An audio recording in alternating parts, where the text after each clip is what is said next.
Hello and welcome to part 2 in our series on transactional analysis. I happen to be recording this on the coldest day of the winter. You might even hear icy rain falling on the roof. And that would actually be more appropriate if we were doing part 4. T.A. is all about games people play, roles they put on one another, scripts, and all about breaking out of those scripts. And I just want to warn you that when you try to break out of a script, which we need to do, be prepared for bad weather to break upon your head, because others don't like that, and it takes some courage. But that's all in the future. We come today to part 2. You remember in part 1, we saw that we are a single, united human being. I represented us by an egg, but that within the united, integrated human being, we are 3 in 1. There are 3 recognizable voices inside each one of us. They're called the parent, the adult, and the child voice. Now, the parent voice we saw was divided into 2 sides, nurture and discipline. And we collect those voices from our childhood, from all sorts of places, largely our parents, but other authority figures, teachers, ministers. I said even Father Christmas. Notice the word Father Christmas. He's a parent figure. And like all parent figures, he has 2 sides. On the one hand, I will give you presents. That's the nurture side. But on the other, make sure you're a good boy, or you may not get presents. That's the discipline side. And when these 2 inside us are in good balance, I have a sense of structure in my life, and I have a sense of security. If they're not in good balance, then I find myself dominated or helpless. And so we come to the child voice. Now, the child voice is that voice inside me. It's my internal reaction to events and circumstances that come upon me. It's my gut reaction. I feel it from down there. It's emotional. It's made up of a huge body of emotional data that was collected in my childhood. Things that went well, things that went badly, memories, and the way I reacted to them. It's all stored up. And it makes a kind of database from which I react to things. When emotion dominates reason, then the child is in control inside me. When emotion dominates reason, then the child inside me is in control. That sometimes is a good thing, but quite often is not a good thing. And I repeat, we can change. Change is not easy, but it can be done. And so the child voice. Now, the child voice is like a mirror image of the parent voice and comes in 2 sides. I've chosen to call those 2 sides joy and pain. Now, it's tempting to call those positive and negative. That would be incorrect, because either of them can be negative and either of them can be positive. I need an ability to experience joy. I need an ability to experience pain. It's a very positive thing to be able to experience pain. The terrible disease of leprosy, after all, is actually an inability to feel pain. And that's what causes all the trouble. And so the joy side gives to me all sorts of wonderful gifts. The gift of laughter, the gift of adventure, the gift of wonder, the gift of spontaneity, the gift of intimacy. These things are of such value. I really need them in my life, and it's amazing how quickly they develop in a child. I've just recently acquired a 4th grandson. They say that a son makes a man out of his father, but a child out of his grandfather. I can identify with that. Just have a look at this little video clip at how well the sense of laughter and the sense of fun has developed already by the age of 6 months.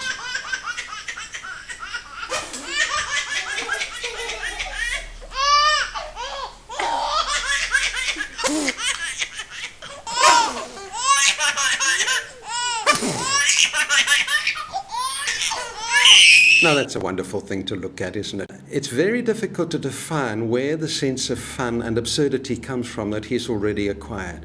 But just to see someone totally overcome by laughter and amusement coming right out of his belly, it's a lovely thing to experience and to see. If I don't have these things of laughter, adventure, wonder, spontaneity, and intimacy in my life, I become a very sad person.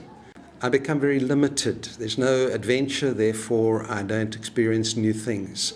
I'm unable to worship. If you don't have a sense of wonder, you can't worship. There's no spontaneity. Everything's predictable. You know exactly how this person will respond. And they frankly become quite boring. And worst of all, they become very isolated people, because it's the child in me that gives me the ability to form close bonds and intimacy, sometimes without asking too many questions. And so the joy side is obviously something that must not die in me as I grow older, and sadly in some people it does. And then the pain side, not negative, tears, anger, despair, sadness, grief. These are essential tools for every person to have. And of course, a child has those very early on. Initially, he cries simply because he's hungry or something.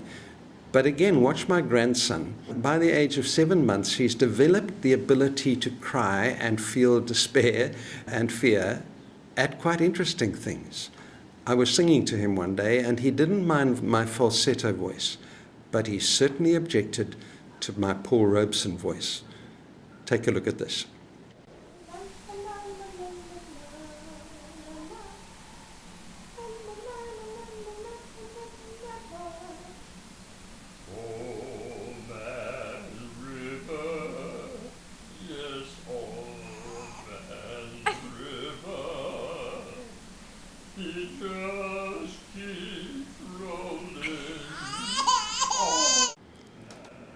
Isn't that delightful? Please don't report me to the Society of Prevention of Cruelty to Children. But there it is, by the age 6 months, he's learned to express fear, unhappiness over not just physical discomfort, but for some reason doesn't like one voice over another, and that's healthy. If a child doesn't have access to things like fear, he becomes very vulnerable. And we need to fear certain things to know when to run away and when to react. If a child doesn't have access to anger, he becomes a victim because he doesn't have that natural ability to rise up and fight. And there are times when we need to do that. If he doesn't know how to be sad and to despair and to grieve, well, as an adult then, I don't know how to deal with loss. And life is just such that it throws loss at me all the time. And if I don't know how to deal with loss, I become stuck. And we talk about people become stuck in grief. But not just grief for someone who's died, grief for anything that we've lost. And when someone doesn't have access to anger and doesn't have access to grief and how to grieve, they can become very vulnerable to depression because they feel they can't help themselves and they're stuck and they're helpless. And so I need to assimilate these childhood behaviors into my life to be a healthy human being. On the other hand, of course, if they become too dominant, then you see a grown-up demonstrating childish behavior. We've all seen this often. We've all done it often. You see adults in tantrums, in sulking, in slamming doors, in not talking. Silence is a very childish thing. We say silence is violence sometimes. One of the things we do when we're in our childish voice is we globalize things. So I have a fight with you, and instead of dealing with the thing that we're fighting about, I say, I'm a useless person. And now I've globalized that into something very much bigger, which of course is unhealthy. In other words, if I'm not careful, I end up reacting in adulthood as I used to react in childhood. And that's not appropriate on an ongoing basis. And so when reason is in control, the adult is working. When emotion is in control, the child is in control. Now, we have noticed that when people have difficult upbringings and their parenting was not adequate, they can fall into one of three categories of child behavior, a kind of script that they fit into. And these three are called the helpful child, the hurtful child, and the helpless child. And if you're really honest, you might find that you fit into one of those categories. I remember a family where various traumas had taken place, and I ended up in teen years dealing with the 3 children. And you know those 3 children fell very neatly into those 3 categories. The oldest was the helpful child. The middle one was the hurtful one. The youngest one was the helpless one. And the one I actually found hardest to help was the helpful child, because they were so good. They were trying so hard to be good. The easiest one to help was actually the hurtful one, because at least that one had access to her own anger. And so we can fit into a role, one of these 3, and then we behave that and act it out as we grow into adult life. And it becomes a script that needs to be broken out of. And so we come to the adult voice. Now, the adult voice is actually by far the easiest of the 3 to describe. It doesn't have 2 sides to it. It's really quite simple to describe, although not nearly as simple to put into practice. The adult voice is the voice of reason. The adult voice talks in a calm tone of voice. You can hear when someone is talking in the adult voice. There's a calmness. They're thinking things through. They feel emotion, but it's under control. When emotions are under control, the adult voice is operating. When emotions dominate, the child is in control. And so the adult voice can feel emotion, but isn't dominated by it. The adult voice is the voice that willingly receives incoming information, including criticism of themselves, and evaluates it. Is this accurate? They seek reality. And having discovered and decided what is reality, then they look for rational, sensible solutions. They're unthreatened. The adult voice is unthreatened. I can hear criticism of myself. I know some of it will be valid. I know some of it will not be valid. I'm not threatened. And equally, I'm not threatening. I don't use threat. That's a parent or a child thing. The adult doesn't threaten. He doesn't tell people what to do. He gives suggestions, he gives an opinion, but he leaves the other person some freedom. It's estimated that the adult voice begins to come into operation around the age of 10 months, very early. And it's important for parents to nurture that voice, and tremendously important for us to nurture it ourselves, because the adult voice can really be shouted down by the child or the parent voice if we're not careful. But the essence of growing up is in fact learning to operate out of the adult voice. Carl Jung suggested that doesn't truly fully happen until our 40s, and then it's not automatic. He said maturity is the prize of the 40s. Well, I think you can get very mature people younger than that. You can also get very immature people older than that. I once heard it said that growing old is mandatory, but growing up is optional. And the question of hanging on to my adult voice, letting it control the parent and the child within me, is in fact the essence of growing up. And so there we have the 3, the parent, the adult, and the child. It has been said that the parent voice is something that is taught. I learn it from parents, teachers, older brothers and sisters, Father Christmas. It's a taught voice. The child voice is a felt voice. It comes from a host of things that happened and what I felt about them in my childhood and how I responded to them. The adult voice is the thought voice. It's what I think out, and I'm rational. That's the adult voice. The key to all of this is the word tone. I can say what on paper would look like adult, but when you listen to the tone I say it in, it's not adult at all.